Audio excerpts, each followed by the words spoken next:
ia hidup dalam pelarian. Inilah kisah Ibnu Sina, jenius yang ilmunya melampaui zamannya. Kisah hidup Ibnu Sina, sang jenius yang mengubah dunia kedokteran. Bayangkan, seorang anak kecil di sebuah desa sederhana, yang kelak namanya akan disebut-sebut di Universitas Eropa selama ratusan tahun. Anak itu bernama Ibnu Sina. Ibnu Sina lahir pada tahun 980 Masehi di Avicenna, wilayah Persia kuno. Ayahnya seorang pejabat yang mencintai ilmu, dan Ibnu Sina tumbuh di rumah yang penuh diskusi dan buku. Kejeniusannya mulai terlihat sangat dini. Di usia 10 tahun, Ibnu Sina sudah menghafal Al-Quran dan menguasai sastra Arab. Saat anak-anak seusianya masih bermain, ia justru tenggelam dalam logika, matematika, dan filsafat. Ketika beranjak remaja, Ibnu Sina mulai mempelajari ilmu kedokteran. Ia sendiri pernah berkata bahwa kedokteran adalah ilmu yang paling mudah baginya. Bukan karena ia meremehkan, tapi karena daya analisanya begitu tajam. Di usia 16 tahun, Ibnu Sina sudah menjadi dokter.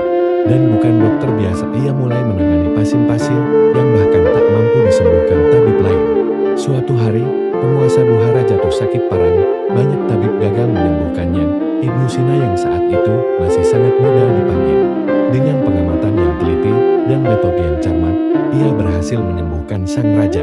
Sebagai balas jasa, Ibnu Sina diberi akses ke perpustakaan kerajaan, salah satu perpustakaan terbesar dan terkaya pada masanya.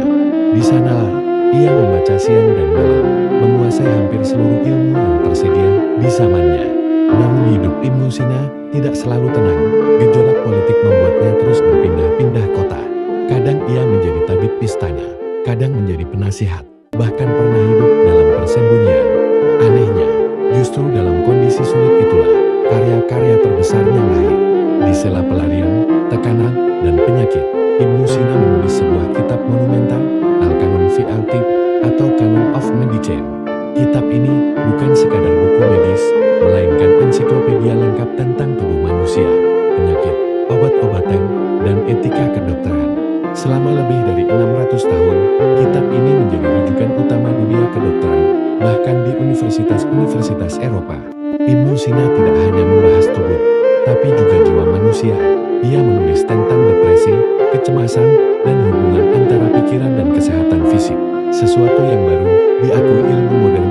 Berabad-abad kemudian, di akhir hidupnya, Ibnu Sina jatuh sakit. Ironisnya, sang tabib besar tak mampu menyembuhkan dirinya sendiri.